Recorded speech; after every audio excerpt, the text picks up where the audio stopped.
then, so in the back of my head, I'm trying to keep in mind that it's probably legit, but you just can't help go. You were rolling around on the couch and not coughing and hadn't had a problem all day, and all of a sudden it's bedtime and you're hacking up a lung. Yeah. So. No, he just got a respiratory thing going on, and he needed some extra help with the medication. Do you like those pajama pants? Yeah. Those are schnazzy. How comfy are they? Pretty comfy. Yeah. Was it today? No. Did Nick go to the hospital a couple days ago? Yesterday? Yeah, that was on Wednesday night. I got fed up, and I was also trying to scare him to make sure that he wasn't. Yeah. Embellishing a little bit. I'm like, well, I guess we'll go to the emergency room and we'll see if we can get a shot. I don't want a shot. Yeah. And then he just kept coughing. And I'm like, all right, well, I guess he's not embellishing that much. But yeah, $300 later. Oh, dude. Was that just for the emerge visit? Or that was the emergency visit and the x-ray. Oh, okay. So Logan, it's almost 11, bud. Did you take the tags off your other pajama pants? Mm-hmm. Okay. She had to get pajama pants today because nothing that we got her last year or the year before fits her anymore. So I need new pajama pants. That's just because I've only got the one pair, and because it's been cold, I've been wearing them constantly. So I'm like, these probably need to be washed. I need something else. They're getting a little worn out. So, but pajama pants are the best. So. Yeah. Yeah, like why not? Yeah. I only have one pair. I only have. And I wear them for sports. No, I have two pair. Yeah, I have two. Yeah, you only wear yours when you play hockey. Well, no, I don't. It's only when I go skiing. Skiing. Hey, Sean. Oh, Sean in the chat. That's nice. Sorry, we stayed late.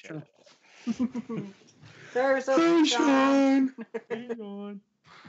Hey, guys.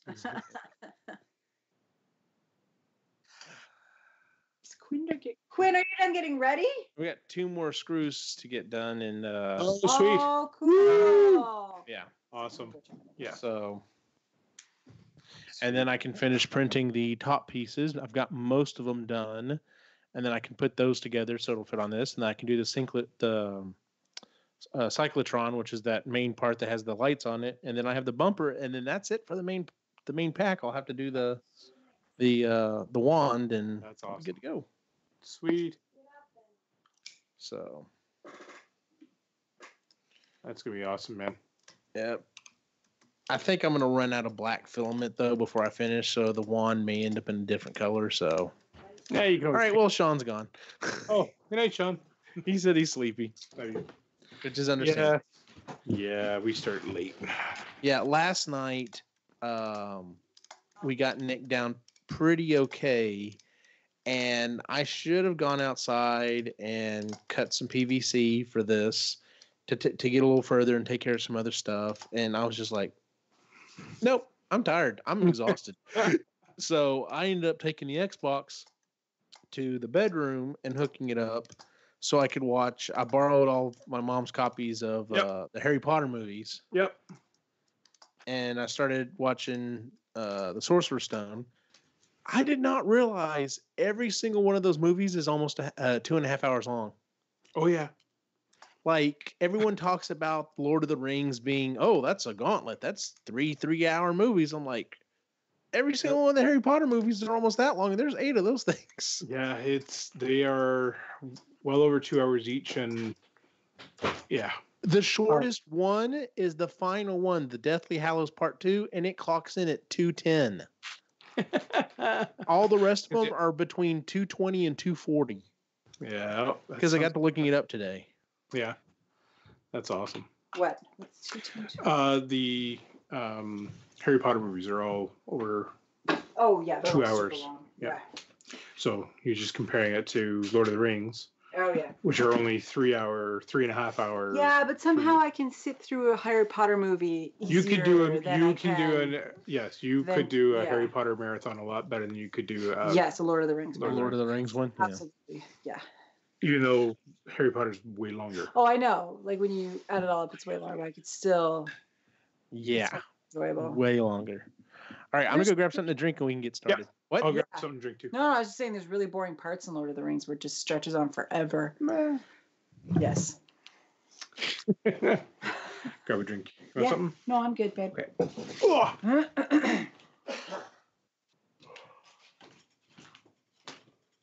Good night, Ro.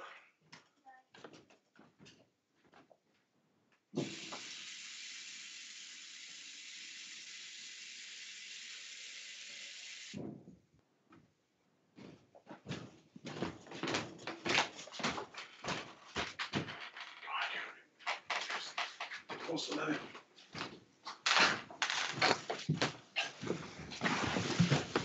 Oh, good airtime.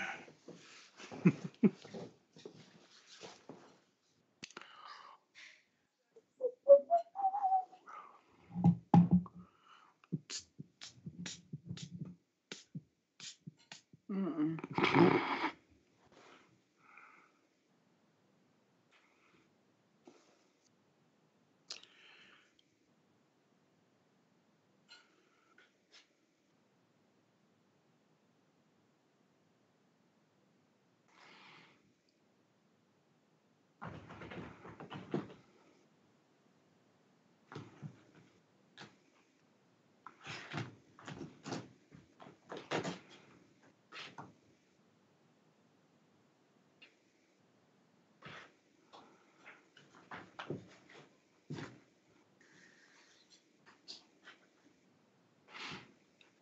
Crickets.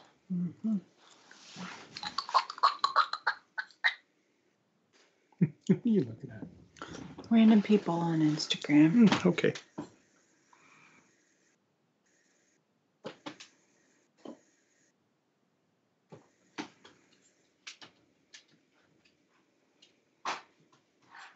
All right.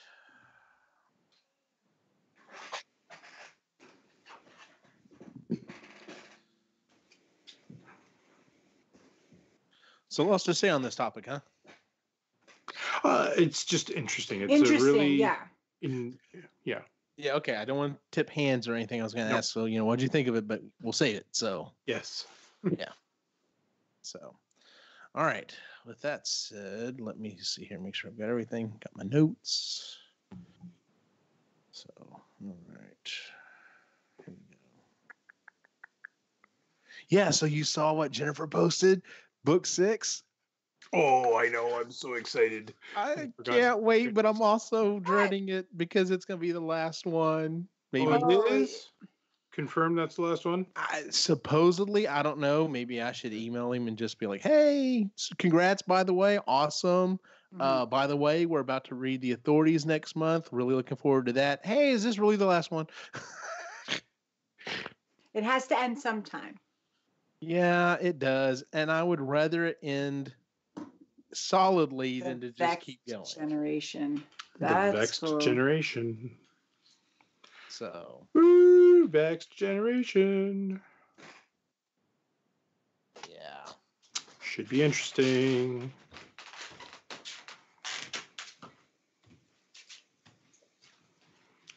All right, you heading to bed there, Ro? Yeah, I thought so. All right, and then we'll get going. Singing phone. My baby girl, I love you. I love you. Eugene, we need to do a show about Voltron. Heck yeah. All Or right. animation in general. Did y'all see the thing that I posted? The new It was pretty. Mikey? Yeah. I Did haven't. you get a chance to watch it? Probably not Oh, yet. was that a movies with Mikey? Hang on, which one? He just posted it Transformers? today. The Transformers? No, it was I posted something before that. Okay, I checked out the Transformers. Hang on a second, I gotta get Ro to bed.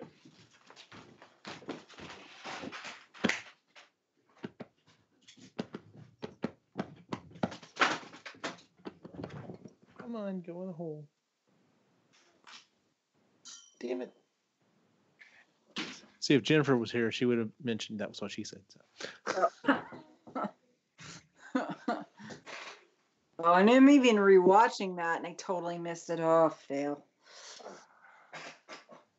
Oh, you've been rewatching The Office? Oh yeah. I mean, I because I don't have to sit down and pay attention to it. I like having noise in the background. I can't. I understand. Have a quiet house. So it's either Friends or The Office. See, I do that with the IT crowd. Mm-hmm. I'll put it on, and because I can sit down and like look up every so often, watch a little bit of it, and laugh, and then go back to doing something else because you know I've seen all the episodes. So yeah, it's just like that, just to have a little background noise. And I like that there's such long running shows too. Yeah, I'm not going to run through it in like a week. It takes me a little while to get through it. yeah. So I've thought about going back and redoing Parks and Rec. Just to have something in the background. So see, they need to have that on Netflix. They did when we first got Netflix. They had it, and I watched the whole series. And then as soon as I caught up, they took it off. Oh, that sucks. Yeah. So, but if they ever take The Office and Friends off of Netflix, I'm screwed. They were talking about taking Friends off and doing something else with it, but like there was a huge backlash of people, and I think they decided they're going to keep it there. So yes, because that was supposed to happen in January. I think January, February, they were supposed to take it off, and they just can't take Friends or The Office off. They just can't. And if they do, they have to replace it with like Parks and Rec or something along those lines. All right, there we go. Okay.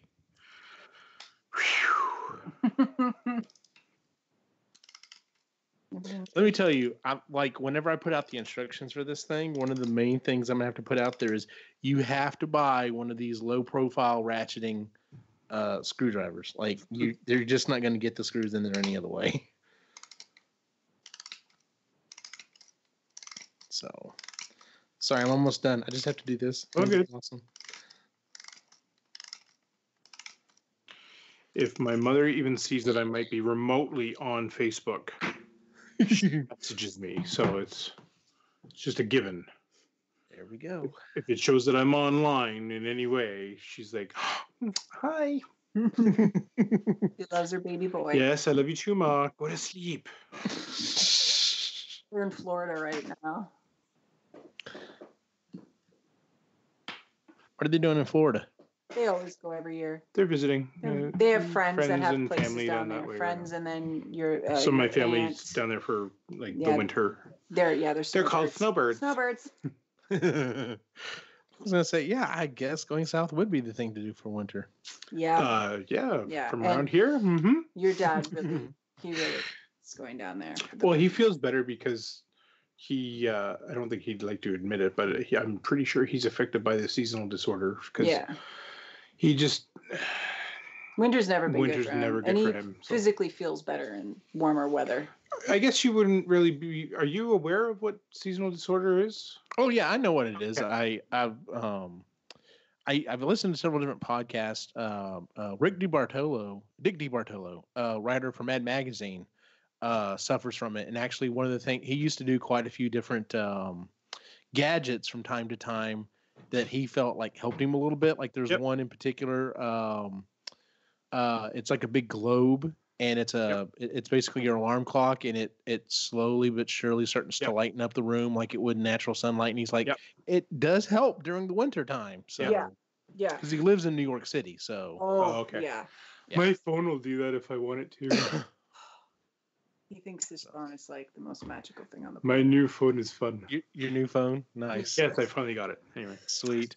All right. With that said, I'm going to hit mute and we'll get started. Okay. Sounds good. 3, 2.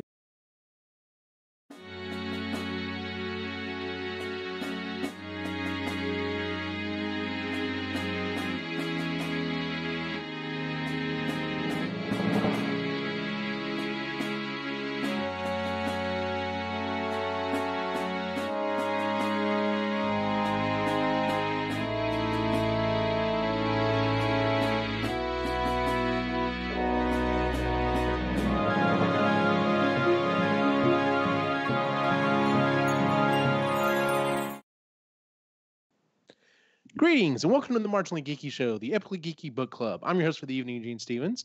Tonight I am joined by Chris and Ray. How are y'all doing? Good. How are you? Excellent. Doing good. It's been a month since we've done the last episode. So how have y'all been? Anything of interest been going on since the last time we convened, at least for this show? Still winter. Yeah, it's still winter. We got snowed more. So we in the last, we figured 72 hours, we got about a foot and a half, a couple feet. Wow. 2 feet of snow. Yeah, it's not fun. That being said, we are getting close to the end. Yes, spring is soon. And we get ready for the absolute stupidity that is daylight savings time.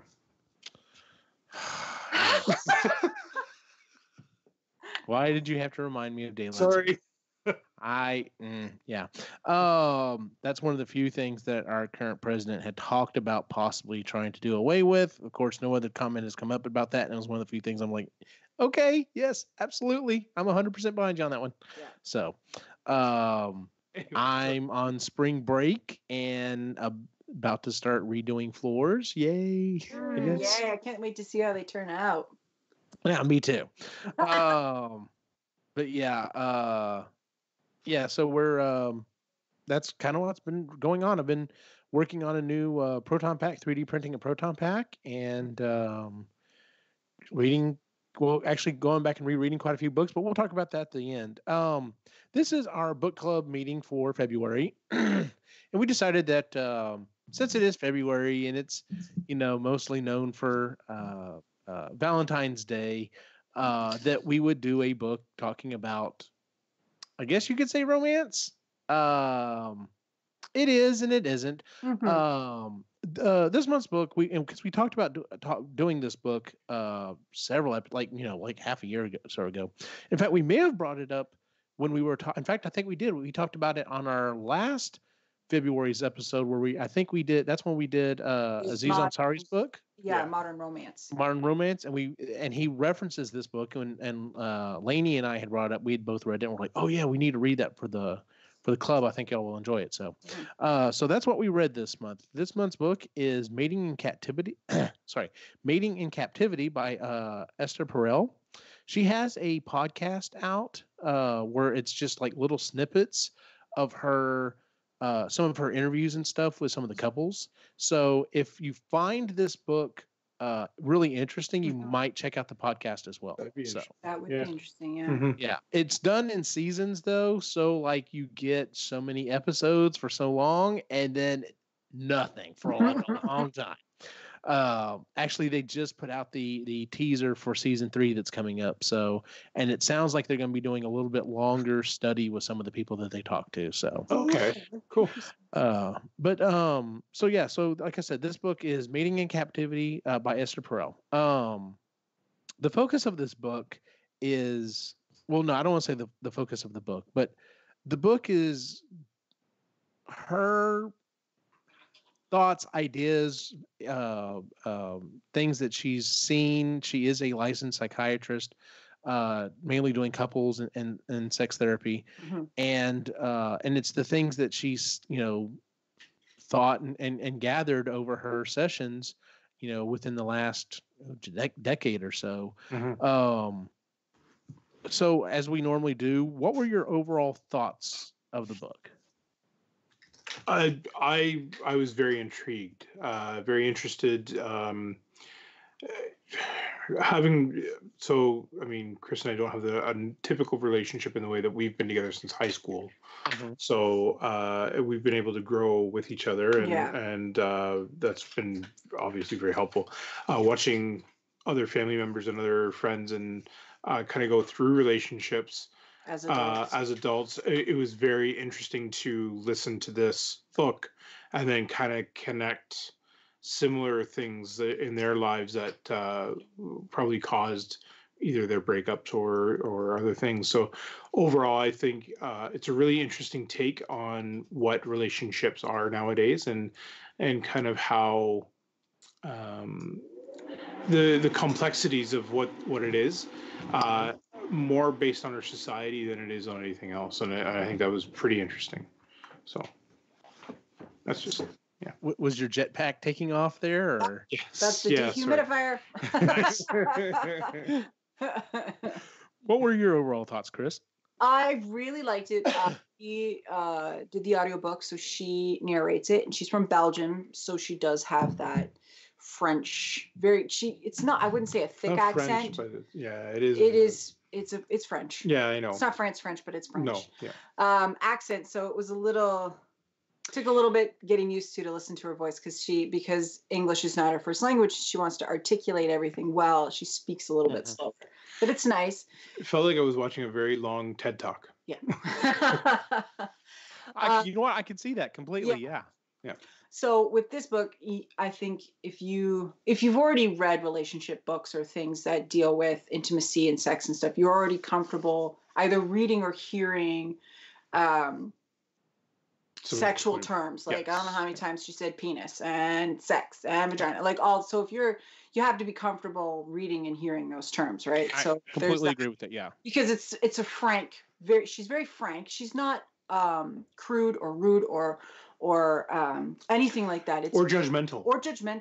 And that's one of the things I love about the book. Like you said, she does use multiple terms for different things. Like she doesn't use penis. She uses lots of different words for it. Same thing for all the other body parts and all of the other. But you're right. It's never judgmental, which I liked. I really appreciated that from her because she totally came from a place of fascination. Yes. Right? Like you could tell that she really is fascinated by humans and their relationships and comes from a place of that. So she doesn't, while she's having these sessions with these couples, she's not judging them. She just wants to, okay, so you're having this issue and you're having this issue. What can we do to bring it to a solution? And there was genuine concern to make sure that there was a solution for everybody. That's what I liked about her as well, is that she did have a concern for everybody's well-being. Yeah. So that was kind of cool. It was the most neutral book I've ever read. Like she so non-judgmental, just wants to find the solution for the people. And regardless of whatever's going on in her head about like, oh God. Her own belief systems are out the window, right? Like does not even come across. Doesn't exist. Yeah. So I really, really did like it. And the people that she chose to use in the book are really interesting and fascinating. And it covers everything. Yes. Wide range quite of literally. a wide range of relationships and people. Yeah. And the fact that so I mean obviously I really enjoyed it, which is why one of the reasons I recommended that we read the book.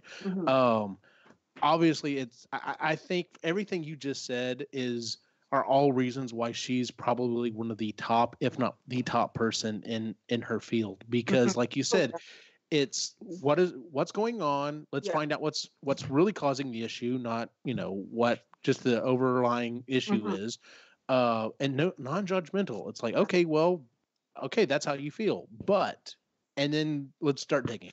So, but willing to admit mistakes as well, and she we'll get into it. But sorry, apparently I stepped on the dog. But she's willing to.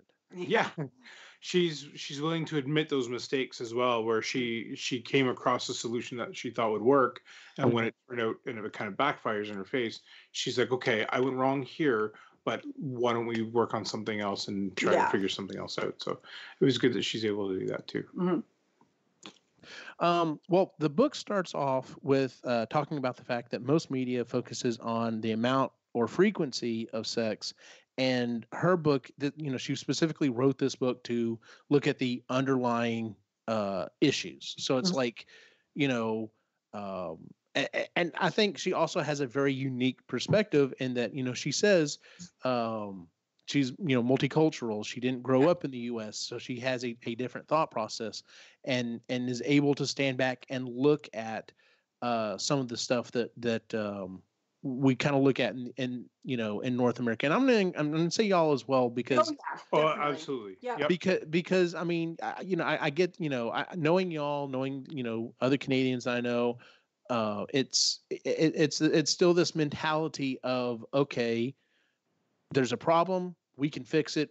What are the steps to get there? And that's one of the things that she addresses in the book. She's like, this isn't like anything else. This isn't like, oh, well, my the carpet is bad, I need to redo the carpet. What are the steps to do this? It's like, it's love, it's sex. It's not there's not a simple plan. You can't attack it the same way you attack something else. Emotions just are totally a different beast when it comes to stuff like that. So Well, the first chapter is why security saps erotic vitality.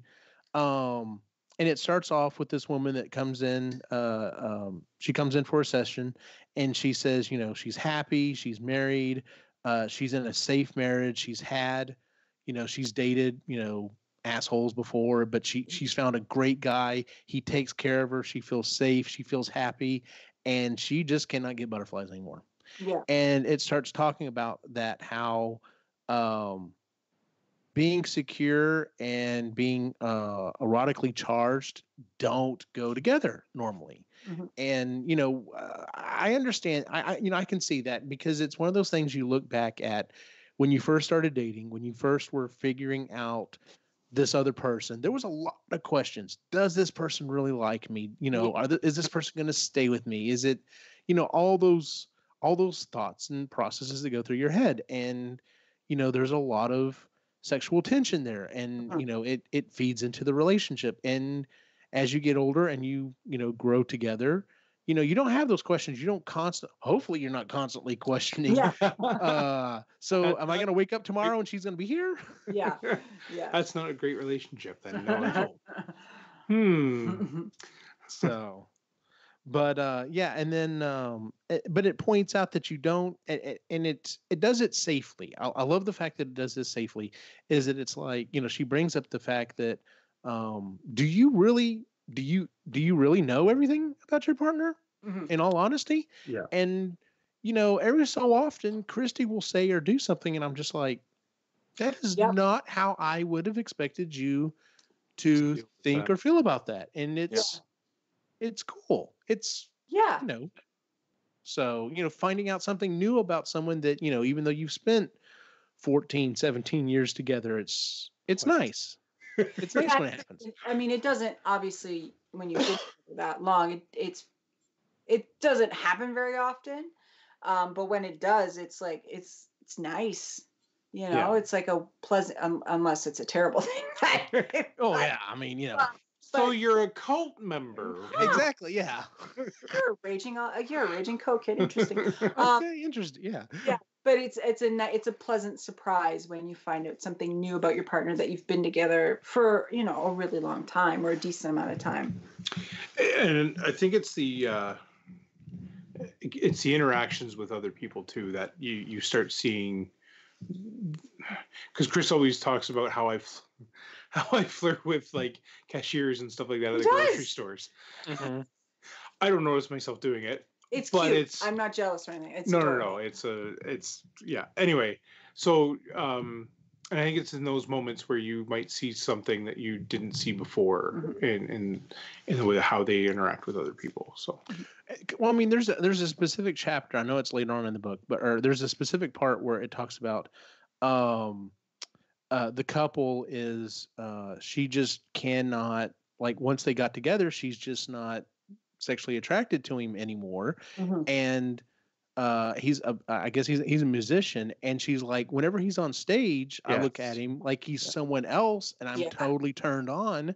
But as soon as he gets home, it's like, meh, whatever. Yeah. So, and then and I like the suggestion there where it's like, then go backstage when you're in that moment, and enjoy it rather than waiting for him to get home after he's showered and it's all and all that buzz is gone. Yeah.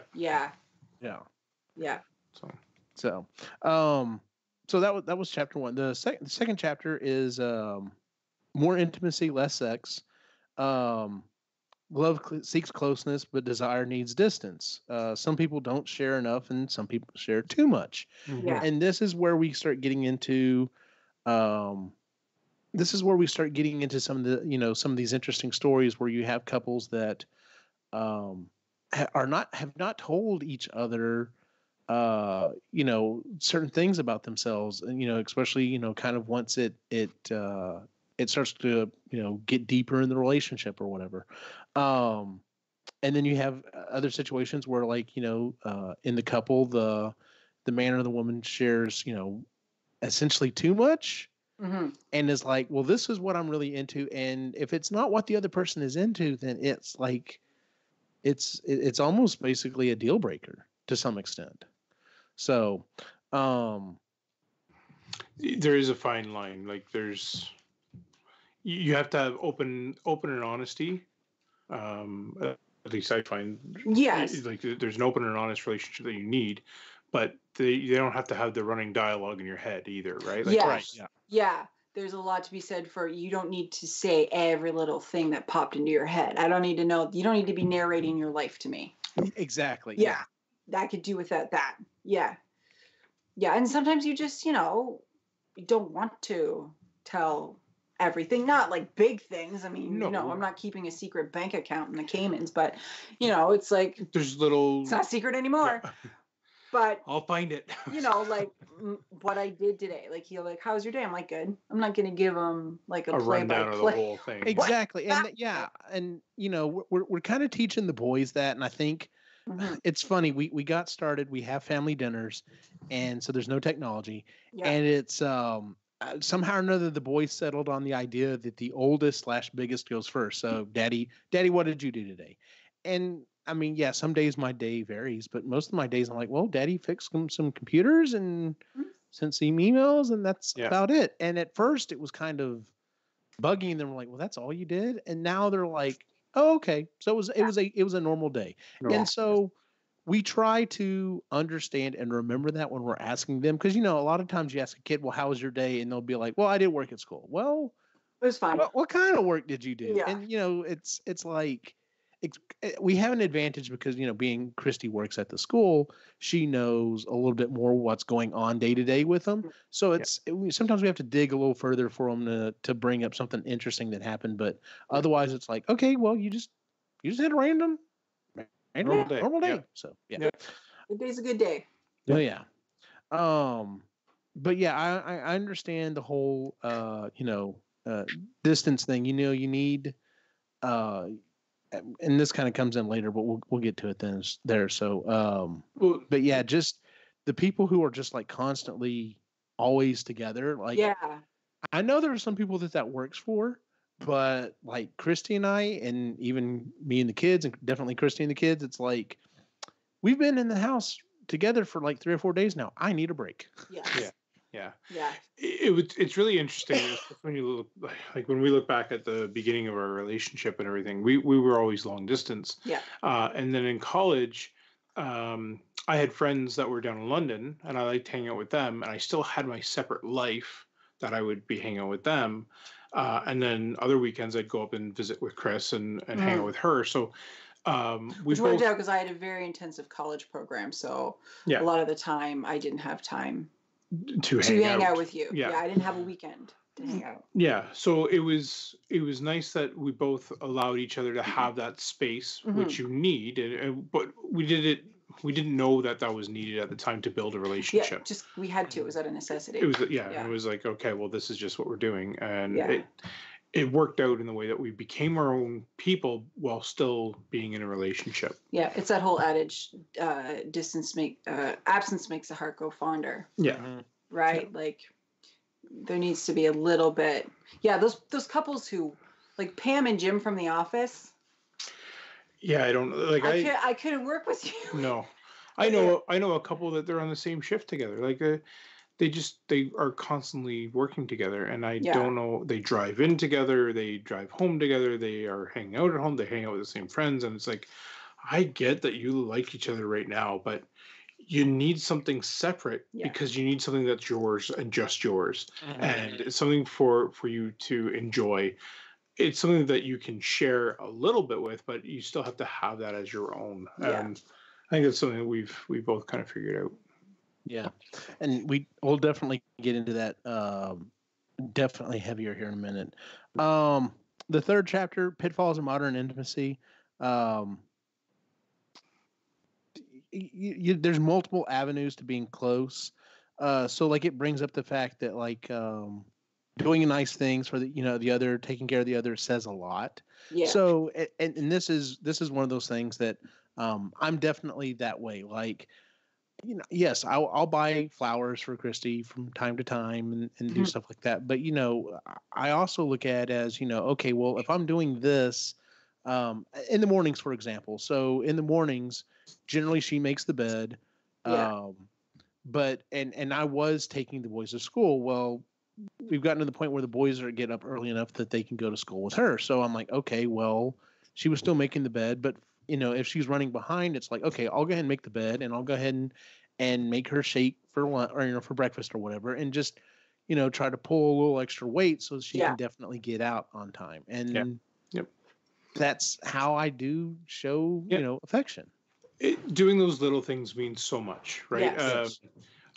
It was something that I never really figured out. I always did little things, but it was different, right? I didn't know that doing the dishes would be as powerful as it is.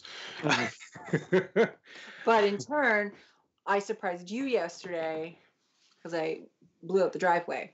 Yes, that was fun. It was nice to come home and not have to worry about the driveway. Right. Got to get this. And then when you pull into the driveway, it's like, oh, it's already done. Yes. Those are really nice things. Yeah. Yes. But yeah, it's said so much that the little things mean more than the big gestures, but they really do, right? Like it's, what's his name? I knew you were going to quote him. Well, he says it so well, Simon Sinek. Yes. He says it so well. He's sitting down for an interview with a guy, and he says, "Tell me the moment you loved your wife. When was it? What specific time? What specific day was it that you found out that you loved your wife?" And he says, "You can't nail it down. There's no specific time. It's a realization after, if you can go over, well, they made me lunch, or they cared for me when I was sick, or they made sure that, I was having a bad day, and when I got home, everything was taken care of, and I didn't have to worry about any of that stuff because it was already done." When over a long period of time, when you put in the efforts like that, that's when love can grow into a relationship. It's not an immediate thing. It's not. Yeah, love at first sight does not exist. No, you can have an infatuation. You can have this chemical. Holy shit! Like this person. Oh yeah. Whew, they click all the buttons the right way, in a very sexual way, but it has nothing to do with love. No. Yep. No, I agree. Let's see here. All right. Now we start getting into the more, well, now we start getting into the sex. Democracy versus hot sex. Desire and equality don't play the same roles. This is another interview she has. This woman comes in. She's the head of her household. Basically, she's the one that makes all the decisions, for the house, probably budget, when they're going to go eat with friends, this, that, and the other. She's, a leader at work. She, making a lot of decisions all day or whatever. Yeah. And when it comes to the bedroom, she wants to be dominated. She wants to be submissive. Yep. And let's see here. It's just it's one of those things, and I completely understand that. Like, and it talks about that also later in the book, that it's like, listen, how you act. Sex is one of those interesting things that can be completely opposite of everything else you do. Yes. And like it says, the woman's like, I am a leader. Like, I'm the one that's like, okay, I'm the one that plans the meals and does the budget and this, that, and the other. And, husband just, not like he's, she's bossing him around, but he's just like, okay, well, you're the head or whatever. And she's the same way at work. And she's like, sex is not supposed to be a job. These are all jobs. I don't want to do my job in the bedroom. Yeah. And it's like, cool. Completely understand that. Yeah, absolutely. So what was interesting about that part too was, wasn't that the conference where she kind of spoke up and she was like, he's allowed to dominate, right? Like there's kind of a taboo while she wants to be submissive, and he's taking advantage of that. And like, there's still that taboo where women can't be allowed to be submissive or want to be submissive in a bedroom because, that's not feminist and that's not. Well, no, if you're enjoying that, who cares, right? Like, it's exactly. Yeah. So yeah. I thought that was an interesting but part. I could understand, like, at a certain point, you're like, if I make another decision, my head's going to explode. Yes. I'm done. And Christy has had that before. Like, she's come in, she's like, I've had a day, just you make the decisions. Yeah. And I'm like, okay, cool. Then this is what we're doing for dinner. This is what we're doing or whatever. And I completely understand that. Yeah. So, because the point I was gonna bring up for myself is like, I tend, pardon me, I tend not to automatically step into a leadership role unless no one else is willing to. Mm-hmm. But that being said, like anytime I play a board game, I tend to kind of immediately jump into that role because it's not real. It's like, okay, if I lead the group and we die, we lost the game, whatever. It's not like I'm leading a group at work, and if we fail, we're going to get fired. You know what I'm saying? Like Yes. This is a safe space. I can do this. And I equated that to the same thing. Like she was, Yeah. So, absolutely. And then, like you said, power play is not demeaning. And, and it talks about that. And she does talk about that conference where her and just a few other people, like she was the first one to speak up. She's like, everyone in here is talking about, oh, well, she's being demeaned or whatever. And she's like, has anyone thought about the fantasy or our erotic side to this? Like, if this is what turns her on, this is what turns her on. Who cares? She's being empowered. Exactly. Yeah. She's allowed to enjoy this because and there's nothing wrong with that. Right? No, exactly. Yeah. Mm-hmm.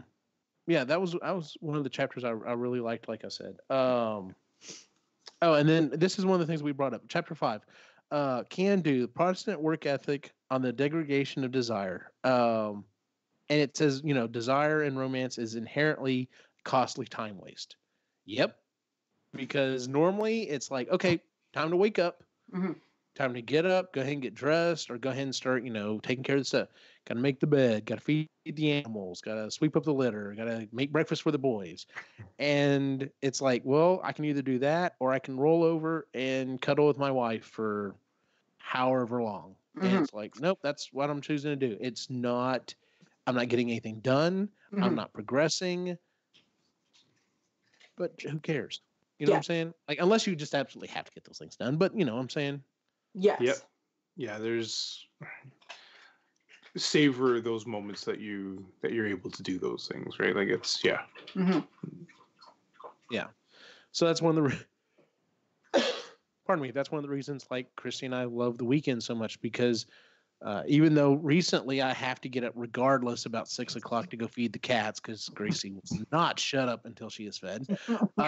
It's like, okay, get up, let the dogs out, feed the cats. Hey, boys, don't want some cereal? Pour them some cereal, make them cinnamon rolls or whatever, and then go lay back in bed. Yeah. And just, and relax and cuddle and just, Yeah, I do that sometimes at night.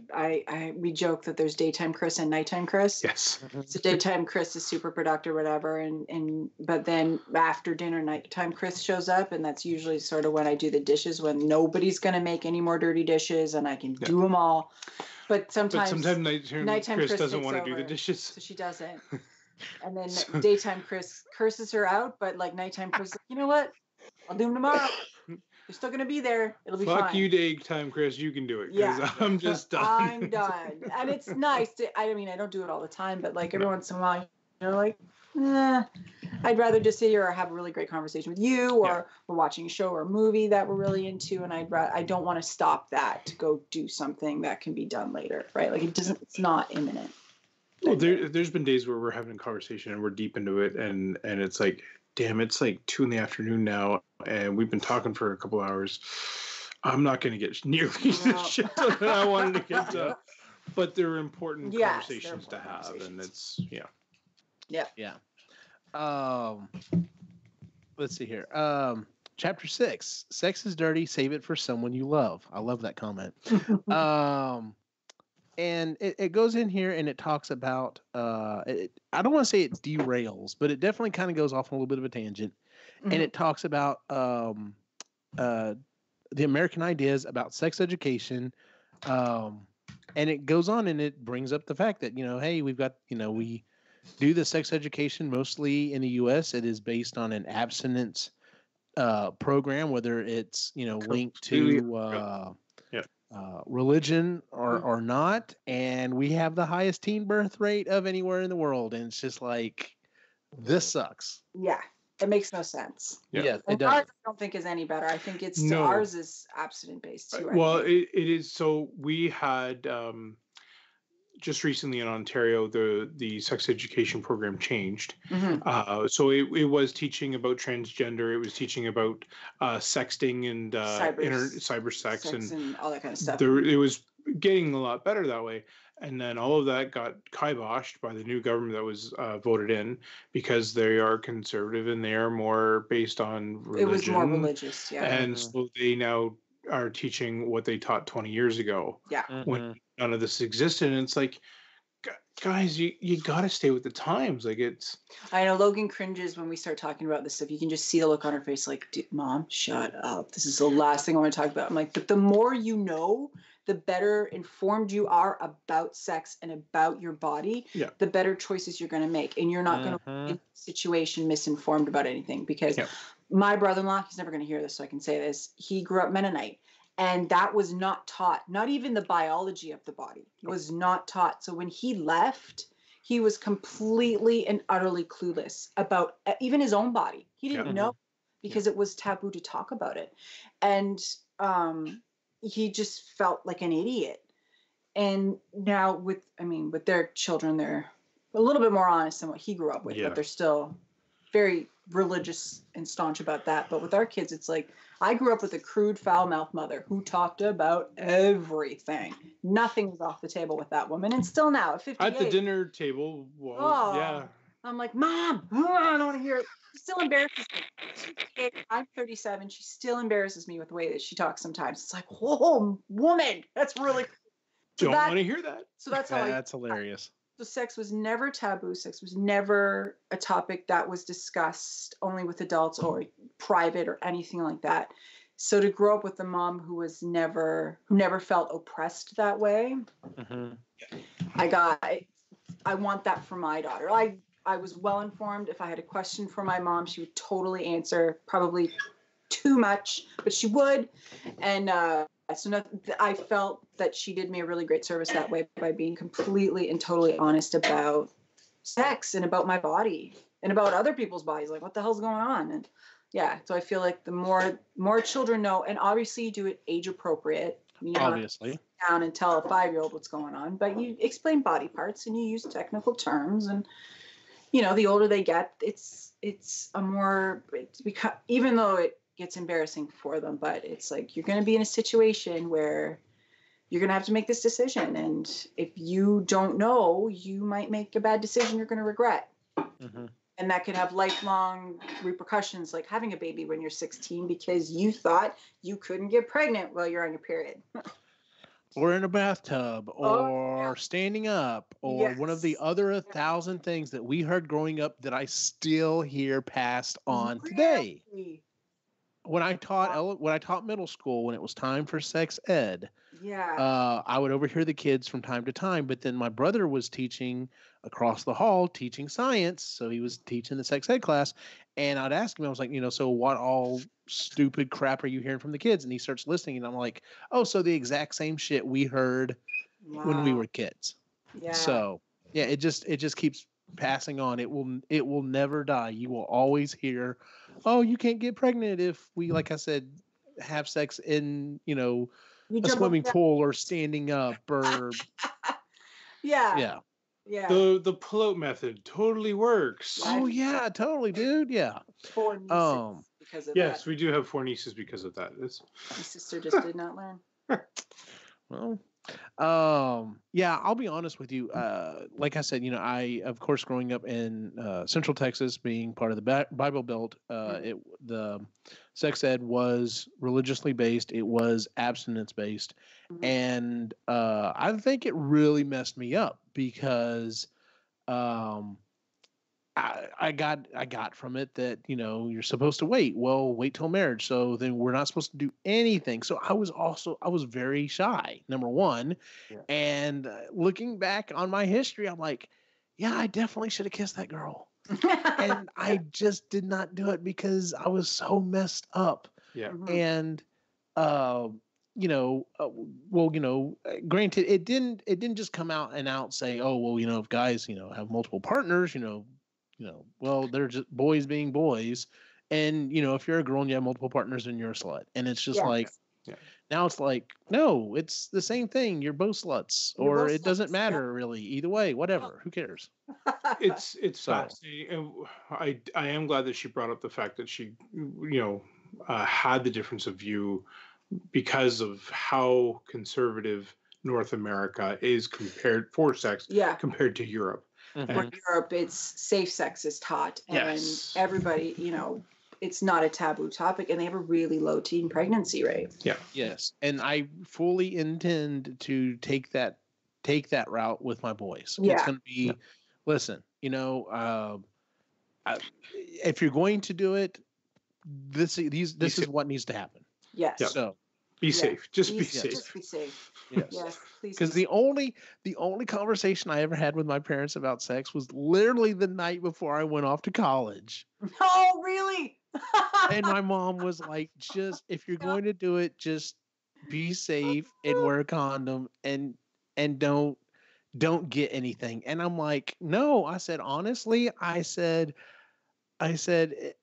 if I get a disease, God, hopefully it wouldn't be something like, major. But if I got something, that's on me. I'm like, if I got someone pregnant, though, that messes up my life and her life and someone else's life. Like that was my major concern. So I don't think your parents ever talked to you about it. Nope. They're very affectionate in front of you guys, and they're very affectionate, as in cuddly and all that stuff. Yes. Yes, they show that they love But each they other. do not talk. That is like. So my sister in her 20s, even in her 20s, I'm just trying to think of the last time, in her 30s, she had kids, but she wasn't married with somebody. If she was over at my parents' place, they weren't allowed to sleep in the same room because they weren't married. Yeah. Like we couldn't sleep in the same bed even when we were engaged and living together. Until we were married. So we were. Yeah. Oh yeah, no, we were like because somehow living together and being engaged was somehow a magical barrier that we weren't gonna like have sex together, right? So it's. But marriage makes it different. Oh yeah, yeah. And we've talked about that before. It's like, there are people out there that are like, don't have sex till you're married. Don't have sex till you're married. Don't have sex till you're married. You're married. When am I getting grandkids? Yes. What?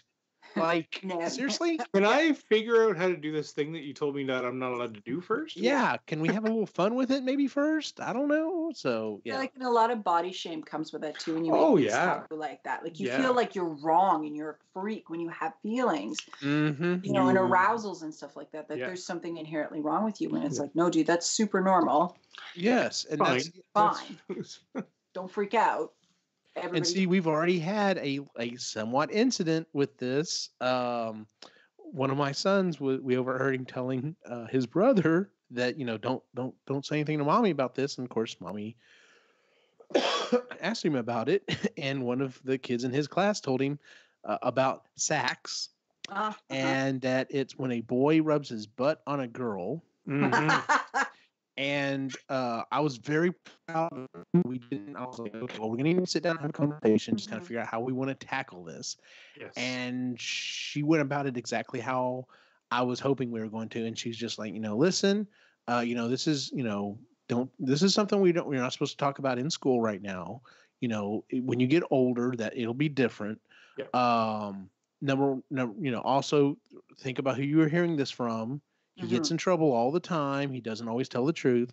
But if you do ever hear something that you don't know about, or it seems weird or scary or gross or anything, come ask mommy or daddy. Don't feel bad. Just come ask us. Yep. So she definitely started planting that seed of just ask. Like, as embarrassing as it might be, whatever, just ask. I'd rather Logan had an incident like that. She's got some guy friends who they're in the 7th grade. So imagine what you were like in the 7th grade. You start figuring out what all these innuendos mean, and you think it's hilarious. Yes. Oh yeah. Yeah. So she's like, "They're disgusting, Mom." I'm like, "They're 12, buddy. Like, it doesn't get any better. Like, you're just beginning the journey of how." Does she not listen to the show when Jennifer are on, and that's what she said jokes every other line? Yeah.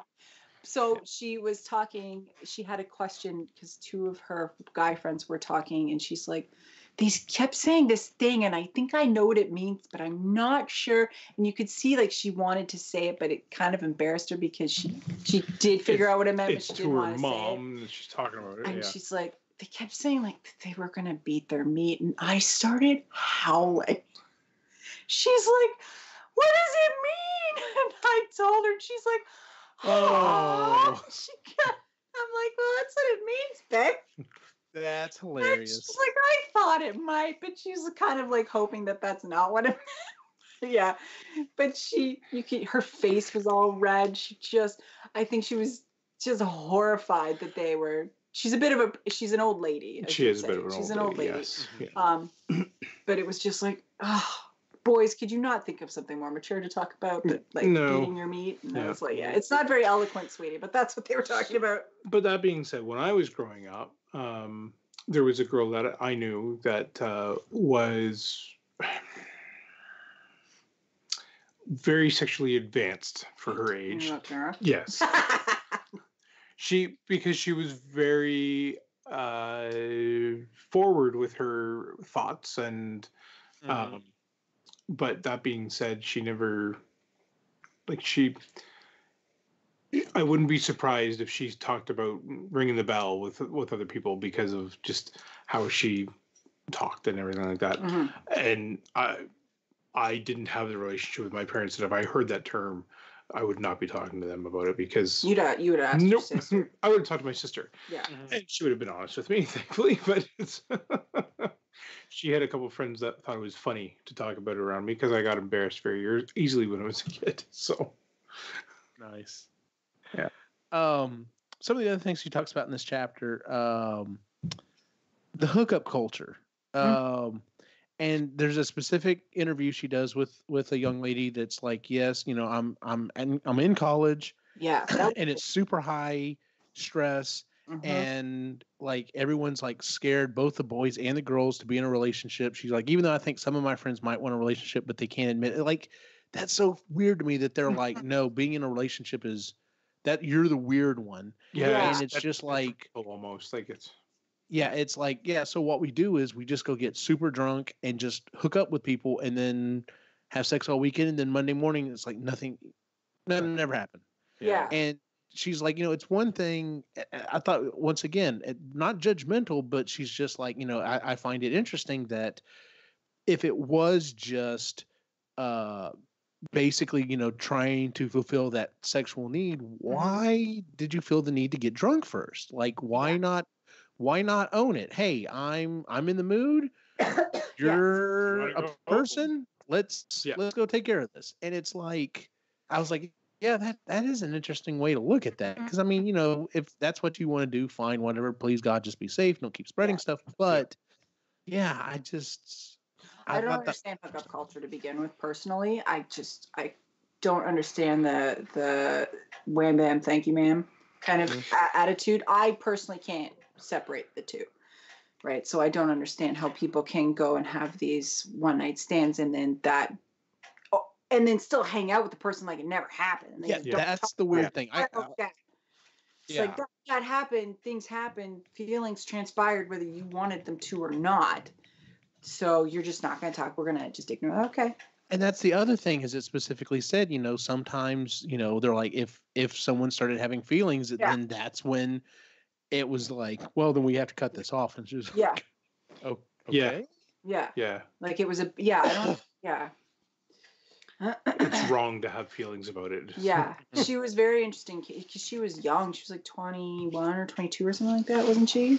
And she came from a very conservative East Indian background, didn't she? Were her parents in an arranged marriage or something like that? Or her mom was just like, the way these kids treat each other. And I'm like, I wonder how widespread that is. You know what I'm saying? Like, I wonder if that's more, I wonder if you find that maybe more in more, I want to say northern, but let's also say less conservative places. But I mean, who the hell knows? Like, yeah, it would be a very interesting case study to do something like that in different colleges in different parts of the world to see if it's just this newer generation where we are more open to talking about sex and more open to talking about those types of things. as well as, if all they've seen is some of these parents being open about how their relationship sucks, right? So, the divorce rates and all that stuff, they might see that relationships are just stupid, Yeah. and they're trying to avoid the heartbreak and the just what they are viewing as detrimental parts of being alive. And that's what, and she brings that up specifically. She said it's like she's more secure investing her time, effort, and energy in an MBA than in a relationship. Yeah. And then that's when she drops the divorce stuff.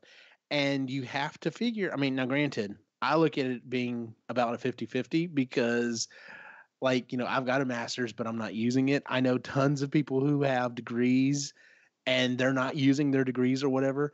Whether it be that they are still successful in something, but they're like, like there's tons of YouTubers I follow, and they're like, yeah, I used to be a software engineer, and now I make props, out of foam from video games and stuff, and like that's their career, and they're like, but I understand, it does seem like it's a safer bet to put your time, effort, and energy into a degree that you could feasibly have a long-term career with, because when you look at the divorce rate, it's not good. No, she said it was like 50% for first marriage and 65% for second. For second, yep. Yeah. Which is crazy. Yeah. That's crazy. That's not an encouraging statistic. No. At all. So, and I even look at like my niece. She's watching her mom go through some hard relationships, and I love her. Both my sister and my niece. But I'm watching my niece go through some relationships, and it's almost like she's even said where she's like, you know what, I don't even know if I want a relationship because based on what I'm seeing, and it's like that it's good in that it's honest that she's taking a look at her life and her mom's life, and she's kind of seeing all that. In saying that, she also doesn't see the whole thing because she only sees it from her point of view. Yeah. And she hasn't been able to step outside of herself yet and see where my sister's coming from. Yeah, and she won't be able to for a while. And she won't be able to for a while. That part of the brain just doesn't develop until you're a bit older. So yeah.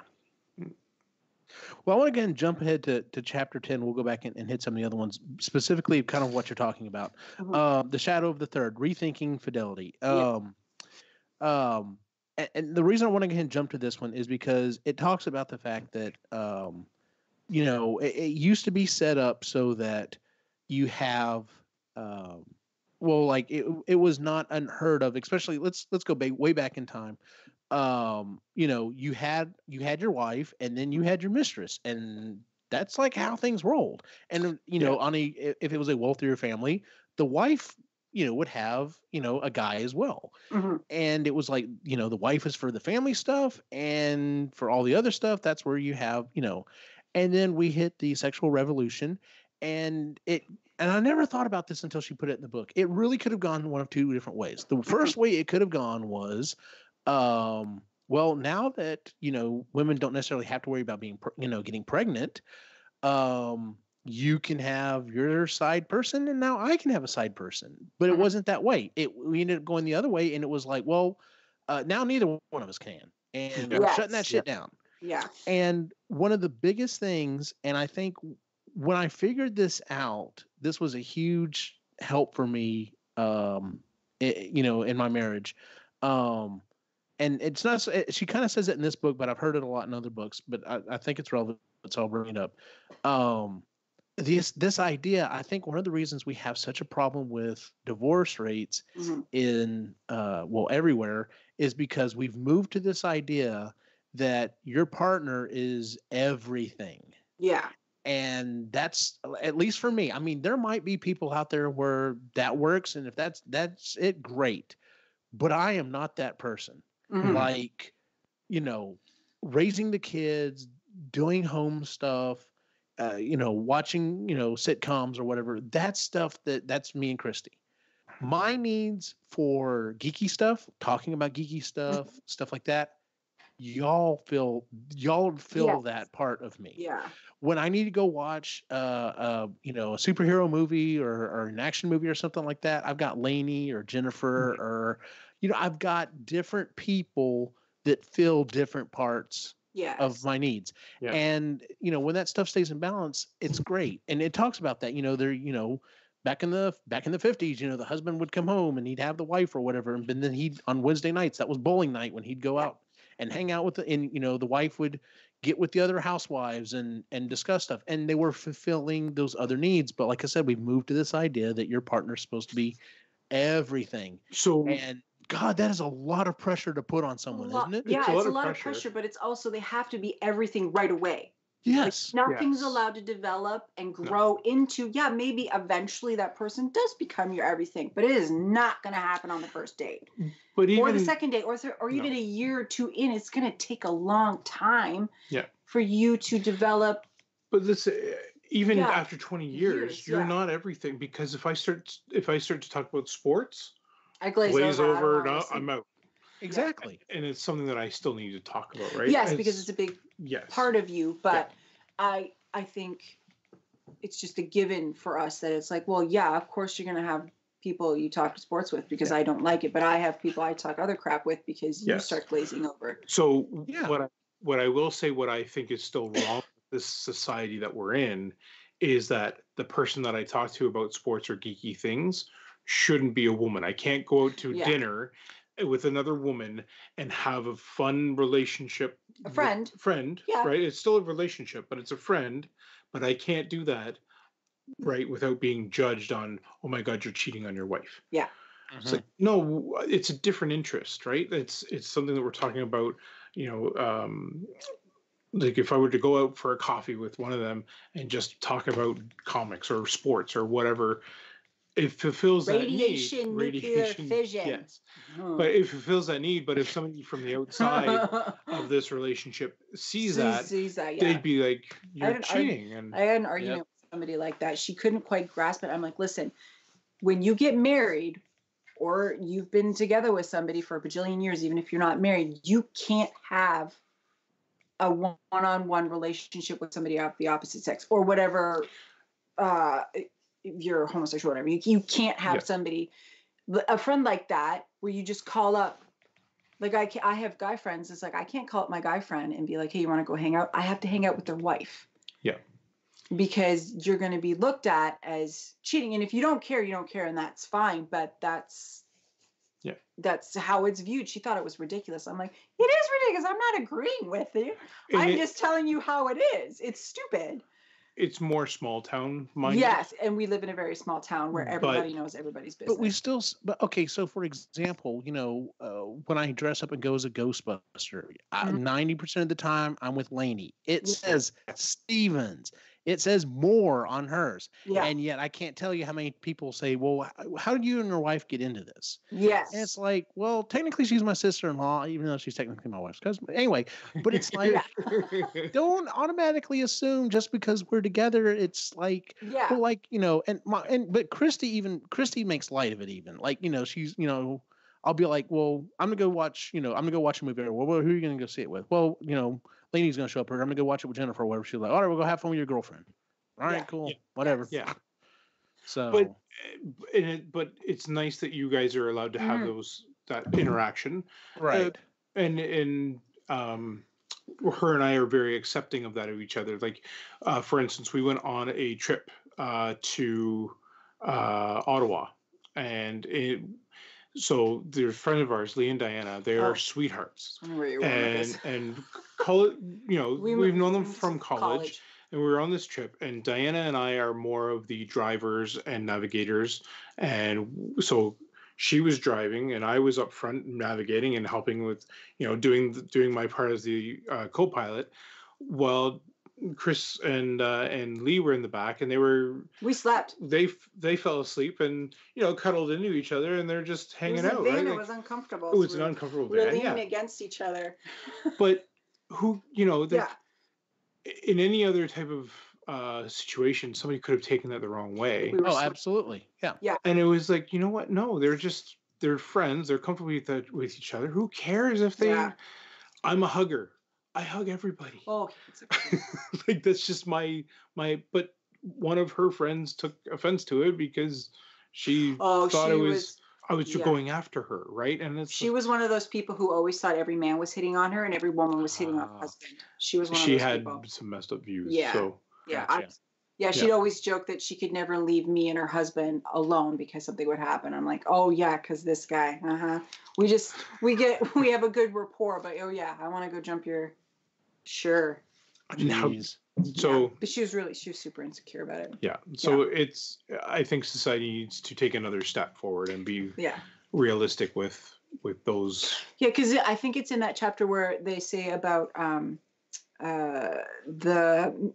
the third person in your relationship is the fulcrum in which your relationship balances, right? Which I thought was fantastic. It's like, yes, because it's not that doesn't necessarily mean the mistress or the affair that you've had. It could be the stranger you smile at down the street, as you're walking, or, the delivery guy or the whatever. The teacher that you kind of flirt with a little bit or whatever. It's just those little, but it balances it out for whatever reason. It just balances out the relationship that you have back home because it's not an intrusion on your relationship. Yeah, because it's outside, like you're outside of your relationship. And you said, and I missed this part of the book. There was an interesting, since we're talking about the third person. You said the missing piece. Oh, so that the case study about the man who had the 5-year-long affair with the woman, and even though he was married, and he had seen the therapist at the time where his affair had broken up and his marriage was kind of going to shit. And the therapist asked the guy, he's like, "Why don't you just marry your mistress?" And he's like, "That would be a disaster." Oh yeah, just be out. Nope, nope. End horribly. And what she said was that this woman, the mistress name was Naomi. Naomi was the missing piece of the puzzle, but Zoe, his wife, was the puzzle. Yeah. Right. Like she may have been that spark or whatever that he missed from Zoe, but Zoe was his whole life. Yes. Right? He wasn't going to give up the puzzle just for the piece. For the one piece. Yeah. Which I thought was really great. She's actually written a second book, and I've read it as well. And who knows, maybe we'll do it, sometime down in the future. It's called State of the Affair, and it specifically talks about that. And one of the things it brings up in that book is the theory that men have affairs to stay married, women have affairs to escape the marriage. And she's like, that's not universal, but generally speaking, that's how it tends to be. It's like you said. There's something missing in the marriage that the man will go out and look for to basically keep it. Everything else is here. I just need this one little piece that's over here. Yeah. Whereas a lot of women are like, I need an escape valve. I need to get out of the monotony. And that's what this person is just my escape. So I can go back into the monotony or whatever it is. Yeah. And I mean, I could see that. What's funny is I had an interesting day at work today in that there was a lot of downtime waiting for the day to end because, like I said, it's the day before spring break. Yeah. So I put on in the background while I was doing other stuff, Scott Pilgrim versus the World. Yeah. I adore that movie, and I always think it's odd that I adore that movie because I dislike cheaters so much. And he cheats in that movie, but by the end of the movie, even though it's a pretty soft. Come together, but it's like I realize that I've hurt y'all and I'm sorry, and can you forgive me and whatever. But anyway, but yeah, that's a whole other thing. Like I said, we may have to read that other book as well. This is one of those interesting things that psychology to me is not like one of my big interests. Like people are stupid and weird and hard to understand. Yes, and it's like maybe that's why I gravitate to some of the other stuff that I gravitate to.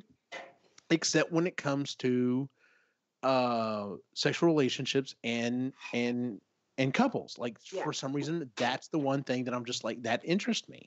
But anyway, just to kind of step back. Chapter 7, Erotic Blueprints. Tell me how you were loved, and I'll tell you how you make love.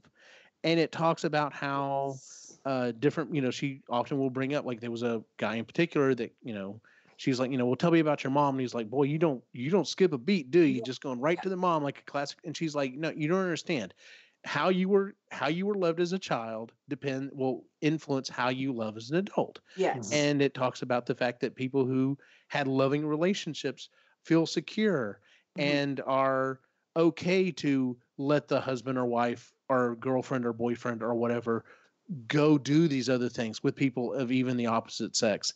And they're okay with it. They're secure with it. But it's people who either were smothered and that's all they know is to smother this other person, or had no relationship, like tend to go overboard and have difficulty with relationships. I think it's absolutely true. There's this thing I heard. It was I think it was a teenager. It was like, how a guy is going to treat you by how he treats his mother.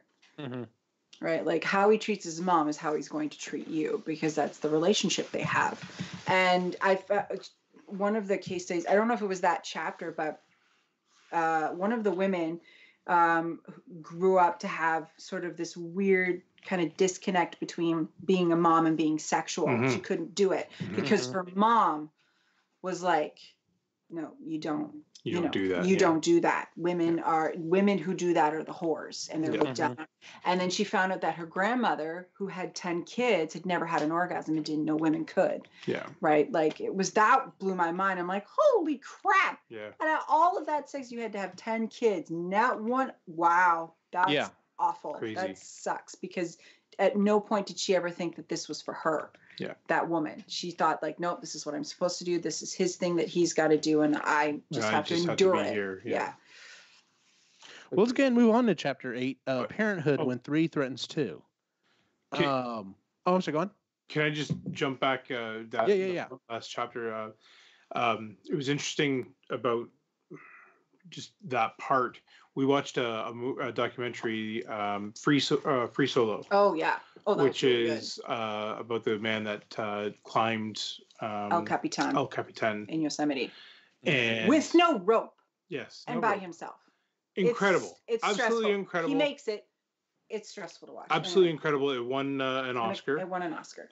That being said, they do explore the relationship between him and his mom a little bit. Yeah. And then him and his girlfriend, and it was very interesting on the whole. The way you're raised and how you love are correlated, and you can definitely see that in that movie too. So if you haven't seen it, go watch that movie. Sidebar. Good movie, but then you'll see what I'm talking about there too. So okay, it showed up on my Netflix queue and I'm sorry, on the Apple TV, and I'm just like, okay, yeah. So okay, so like I've said, chapter 8, Parenthood When 3 Threatens 2. Yes. Mothers get their fill from cuddling babies. Now, I've read this on in other books as well, and she said specifically, it is a need that's being filled, that it's not sexual. Yeah, it's the cuddling part of sex for a lot of women that is being fulfilled from the baby. So it's like, well, this need is filled, so I don't need to go get the rest of that from my husband right now, or unfortunately anymore.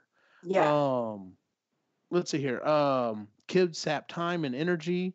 Some have difficulty shutting off the parent and becoming a lover, and you talked about that.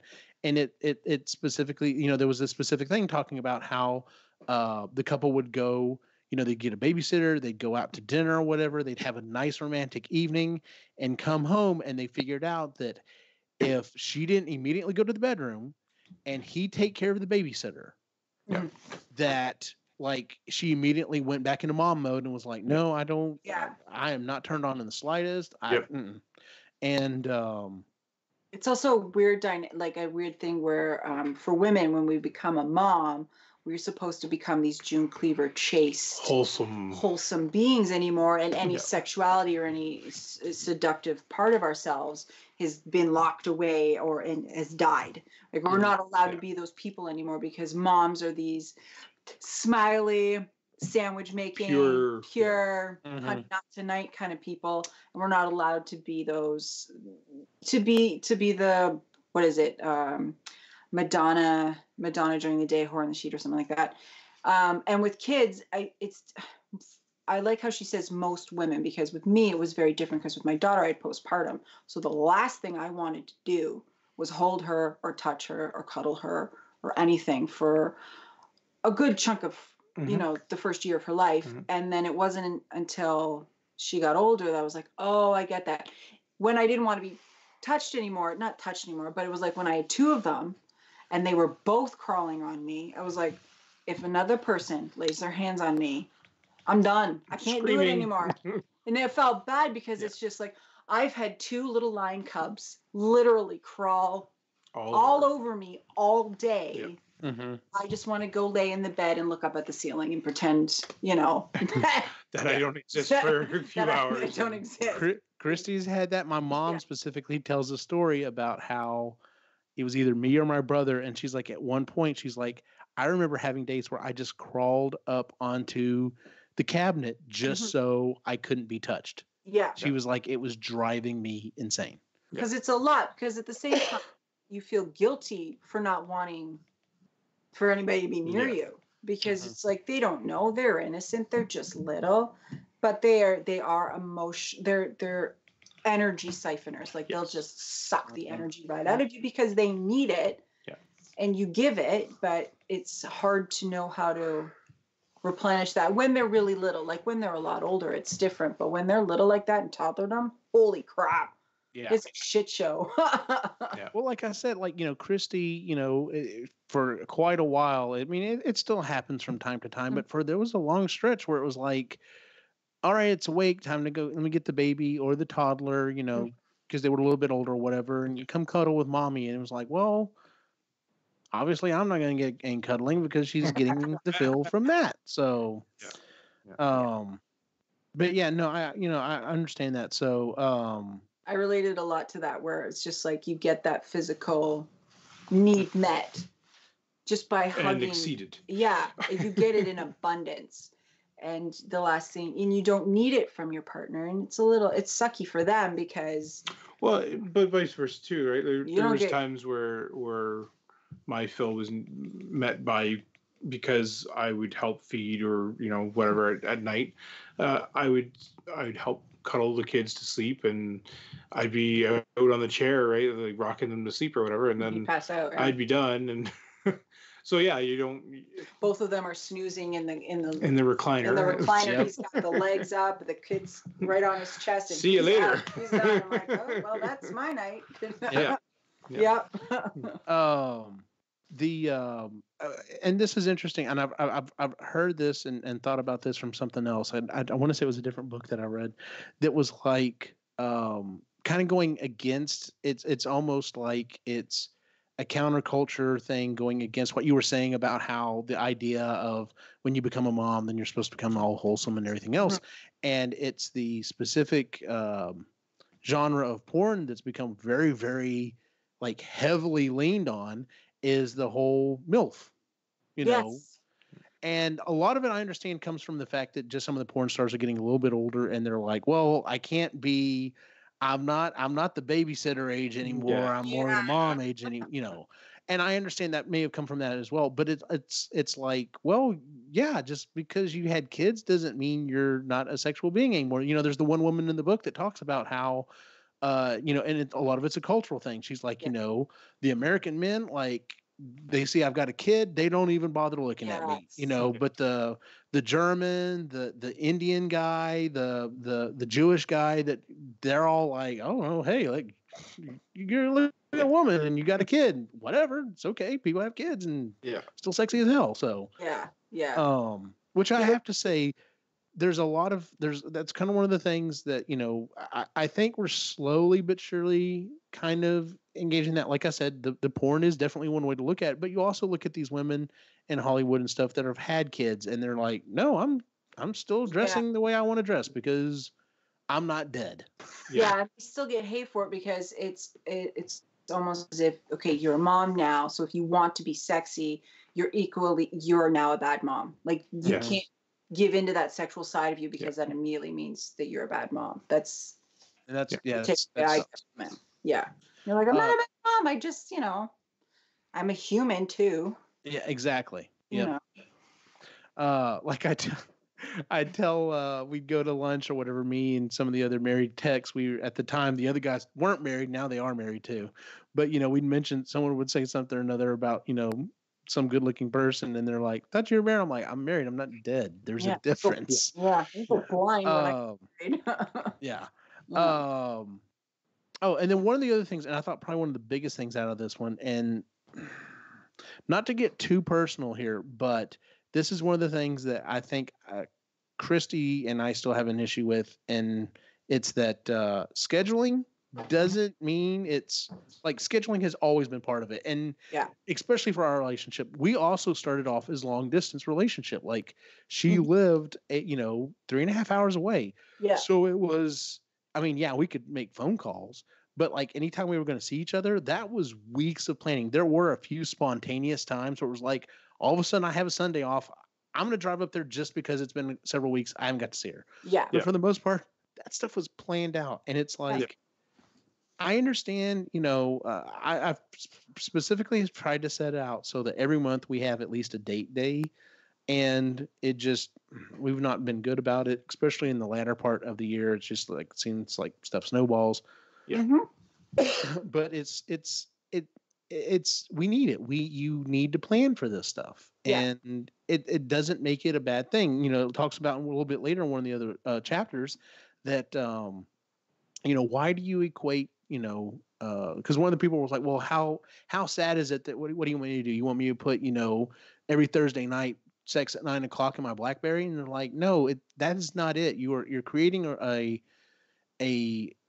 time for the relationship for you and your partner, but it's also, just because it's a set aside time doesn't mean it's not work. Like, when did scheduling sex become work? Oh, that was one of the other things that I thought was really interesting, was when she brings up the fact that she asked the one person, she said, why is it you think of all the things that your children need, parents that have sex is not one of them?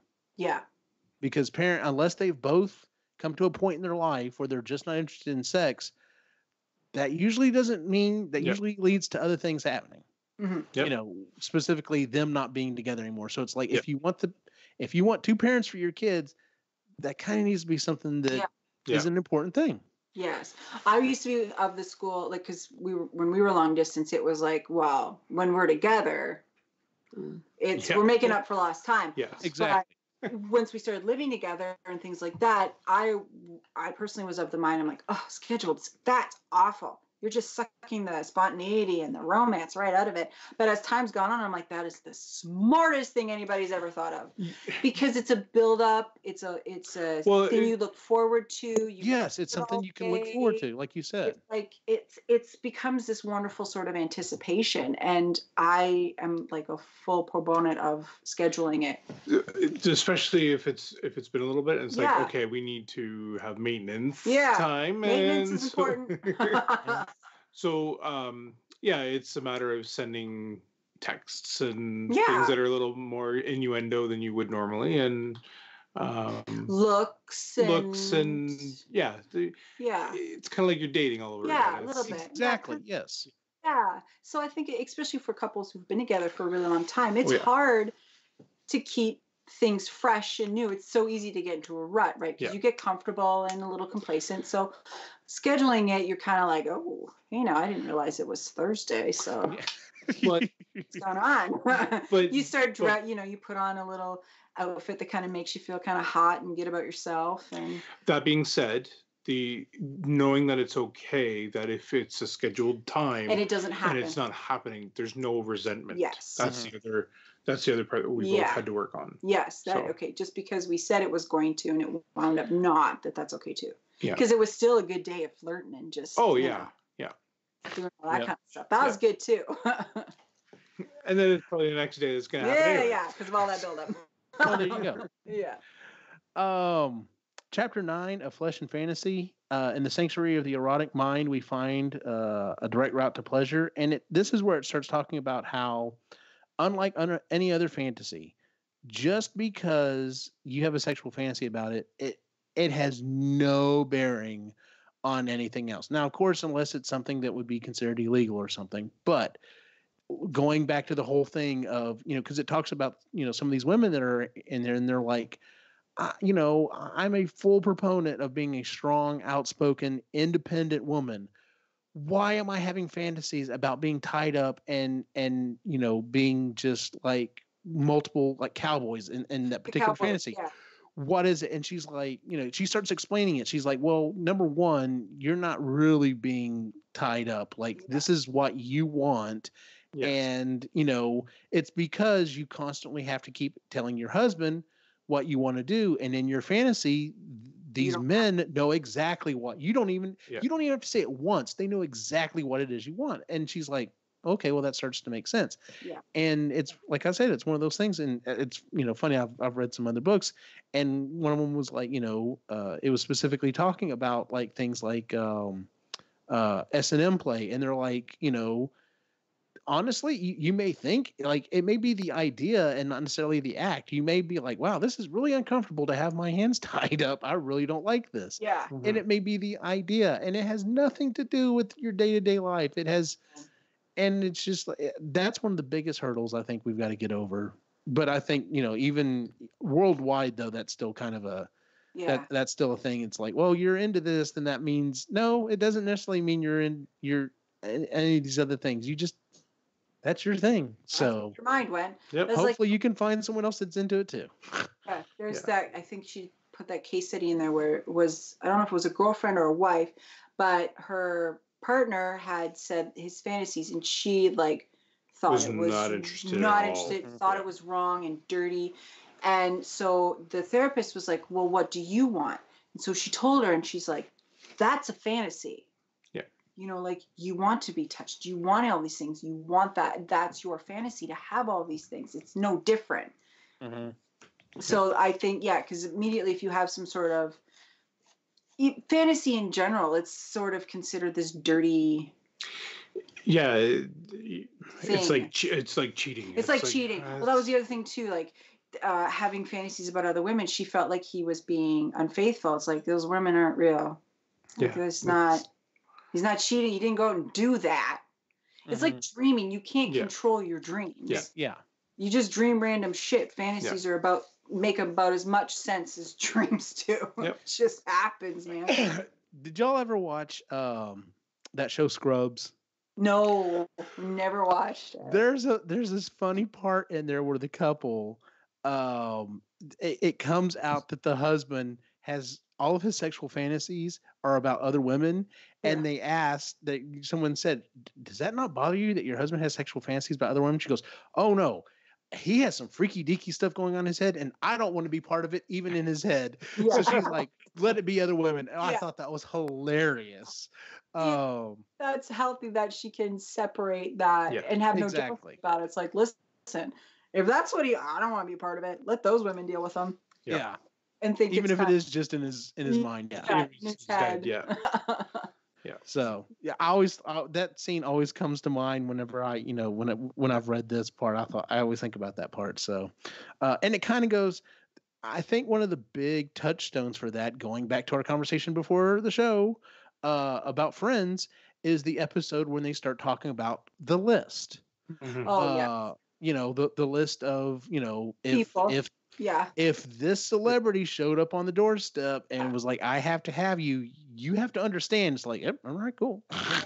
Oh, yeah. Jason Momoa. Yep. Climb him like a tree. Not even ashamed to say it. Just you got to understand. I hear that. It's, See? It's like, okay, well then listen, you have to figure out a way that you can get me hooked up with so-and-so. Exactly. Because the chances of that happen, and even if I ever met him, like I'd ever be able to get two words out, I'd probably run away. Hilarious. You know what? I would pay to see it. Yeah, you see that would be awesome. Yeah. Be so bad. The last chapter in the book is putting the X back in sex, bringing the erotic home, and it talks about being spontaneous is a myth. You have to make it happen. Just because something is planned, scheduled, doesn't mean it's to work. And like I said, we've already touched on this a little bit, and it talks about that in other parts of the book, but it really does specifically point out the fact that it's like, even what you thought was spontaneous, like even if you were dating in the same city, hell, in the same building, you still were like, hey, let's go have dinner at Thursday, on Thursday Yes. night. And there was thought about what you're going to wear, where you're going to go, what you're going to do. And it's like spontaneous, being spontaneous for the most part is a myth. It's so I agree with once that. you get over that, it will help you a lot. So, oh yeah, because then it sort of relaxes things, and then you can enjoy it more. Yeah. Yeah. Knowing that you don't have to have this guise of spontaneity. And then when the spontaneity stops, that means something's wrong. Yeah. yes. Right? Yeah. So, well, overall, that's pretty much the book in whole. What were after reading it? What were your overall thoughts? I know you said the having the author read it was a little. It's like a TED Talk, which is okay. Yeah. I got used to it. One last thing that you kind of touched on at the beginning of, and that was like when the sexual revolution happened, and you could have had these people could have had their mistress and Mr. whatever. I don't know what the male version of a mistress is, whatever it is. Mr. Yeah, I like that. So the interesting thing that came to my head was going back to another book was the Bobiverse. And there was that species that they came across that liked to have a household of about 5 to 7. Oh yeah. And it's like, I could have that's absolutely something that the human species could have done, is gone down that route, where you do have a group relationship of many adults kind of raising a group of children.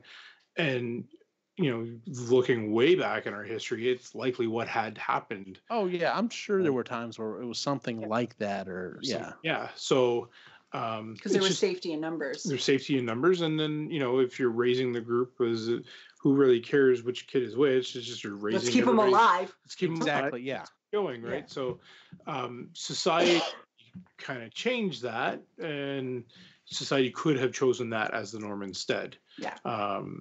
So it's just an interesting, because you do hear more about people looking to do the throuple, like polyamorous, where you have multiple adults in a relationship, and it's as long as everybody's on board and as long as there's everybody's set on it, there's no issue as far as I'm concerned. The other thing that I thought was interesting was that we were talking about on the way home was monogamy now is looked at very differently. Oh yeah.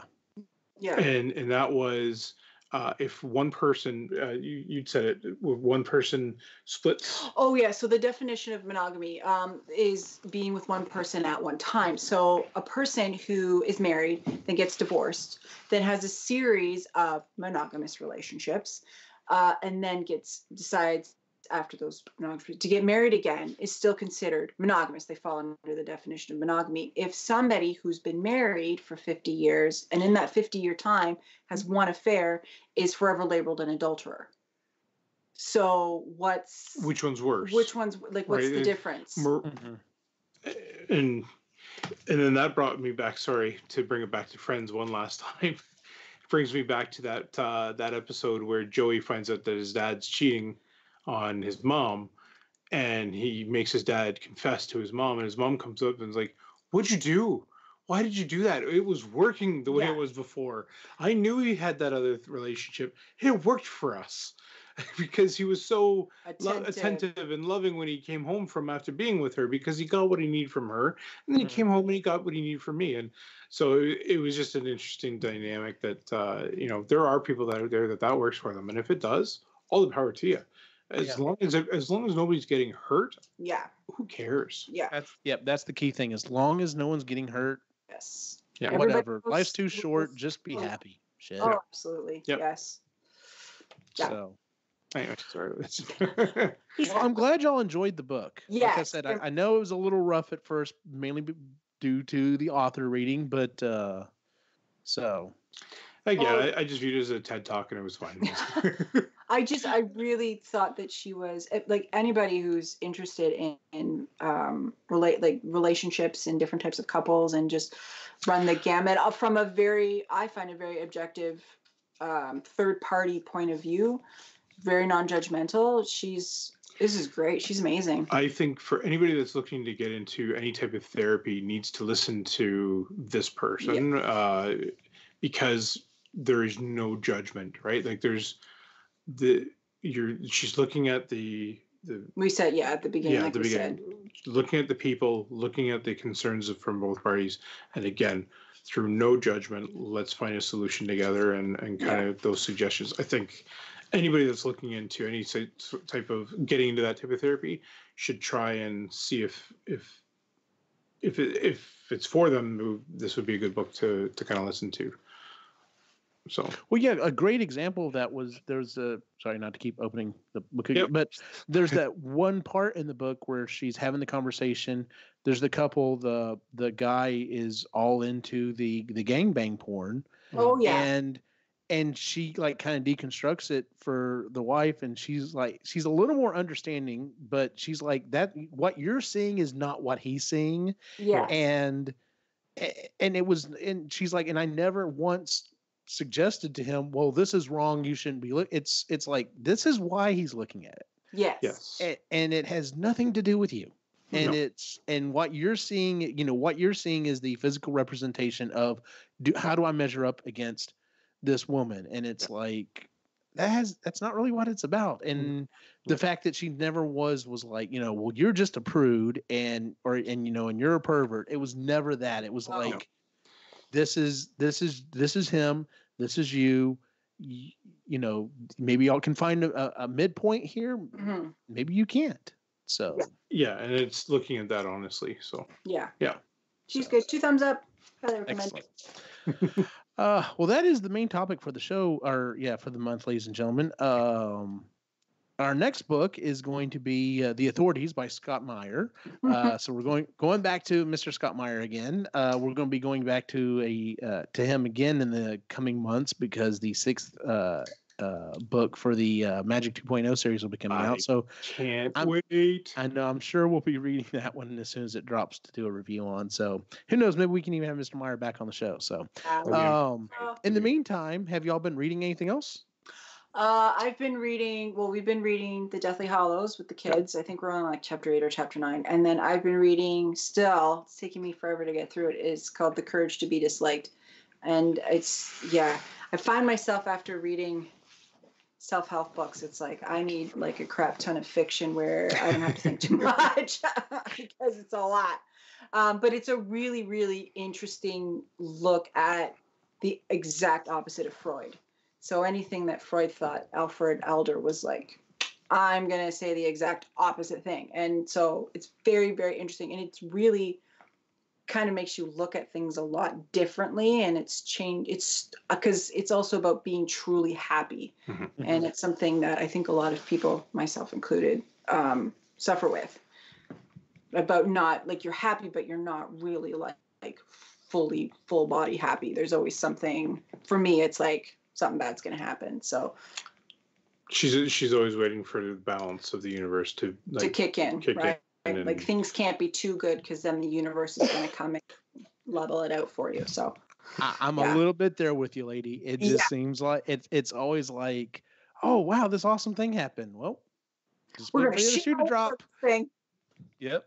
Yeah, so I have a hard time with that. So it's becoming exhausting for me to constantly feel that way. So this is sort of helping me at least not retrain my brain because I'm pretty stubborn, but at least help me look at things from a different perspective to maybe change my overall opinion of the situation. She hates my perspective, so I love it.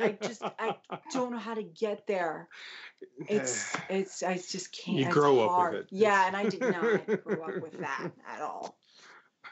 But it's a very good book if anybody is looking to just sort of check out a different point of view about how to see things. It's nothing I've ever read before about how to see things and take on life. So The Courage to be Disliked. Maybe we'll throw that out there sometime. Fiction first. I can't do another. No, not right now. Self-help book.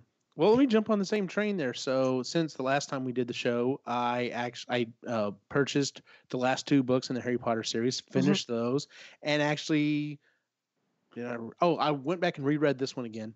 But then I've started again, and I'm actually on the Deathly Hallows. I'm not sure how far in I am, but I've started the Deathly Hallows for my second, full run through. So, and then after our conversation on the other show, I got to looking up how to make butterbeer. So that may be something that happens here. Yeah. Needless to say, I'm greatly enjoying the Harry Potter books. It's one of those things I figured I would, and now that I've gone through them, I'm definitely enjoying them. So awesome, and that's great. I felt that the books just, if you enjoyed the movies, it's just it makes the movies so much. It makes so much more. So because like last night, for example, I started watching. I've seen all the movies as well, but I mean they didn't really hit with me. I'm rewatching the movies. I understand even at 2.5 hours, they still have to cut out a lot of the book. Yes. But there's scenes, and they do, tip a hat to certain things. So for example, when the kids are running through they're trying to hide from Filch, there are scenes where they run into the cat and they're just like, oh no, it's the cat, let's run. And if you haven't read the books, you're just like, it's a cat. Why are y'all worried about the cat? But if you've read the books, you understand, oh, the cat belongs to Filch and reports to Filch and will tell exactly what's going on. So it's like, okay, so now have read the books, watching the movies, I'm definitely getting a lot more out of them. Oh, so. Yeah, definitely. I just had a thought. What? Well, have you watched the Crimes of Grindelwald yet? No, I have not. I'm going to go through all the Harry Potter books, and then I'm going to go through the Fantastic Beast. So you do know that Nagini is a human? No. Bobby! It's not a spoiler. No. They don't. No, that's interesting. Oh, she is a maledictus. Yes, it's not a spoiler by any means. No, is it in the Deathly Hallows? It was all over the place for the... for the promotion. For the promotion. That she was Nagini. That was the whole thing. She's a maledictus. Anyway. Oh, that's interesting. So, anyway, I now have a theory about Filch's cat. She's maledictus. Yes. Ah. It would make sense.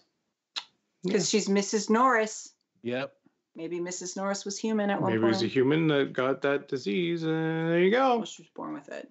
Yeah, you know what I mean. Yeah. Anyway, sorry if it didn't ruin anything other than. No, it didn't ruin anything. It just actually it adds some more. Now that like I said, I'm reading the Deathly Hallows. I'm like, yes. All right, I may have to I'll be trying to pick up on that more. Yeah, because it definitely seems. I mean, and it talks about the fact that how why is his link so much stronger? And of course, the idea was, well, it's because he turned the Nagini into one of the Horcruxes. Yeah. Yes, but that makes a little more sense. So yeah. So, there's that part which I thought was pretty interesting. And then this Mrs. Norris would be that. There you go. Just throwing it out there. Nice. Just saying. Well, that is it, our show, ladies and gentlemen. If you would please give us a 5-star rating on iTunes, Stitcher, and Google Music. It does help out a lot.